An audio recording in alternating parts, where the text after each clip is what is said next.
Are you guys ready to learn this fun, spooky, vampire-ish dance? It's a waltz, and I am doing some fun movements. It's a free dance tutorial on my website. Get the whole thing for free if you subscribe to my website.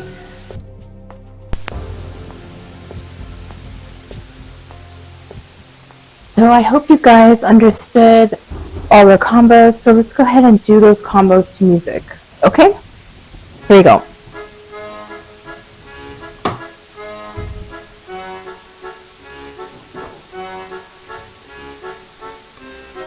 Okay, we're going to start with the foot. Here we go. Get our hand forward, back, dance. This is a cool combo that I like. So this would be perfect with that feet combo that I'm doing. So it will look like this. Here we go. 5, 6, 7, 8. Forward, back.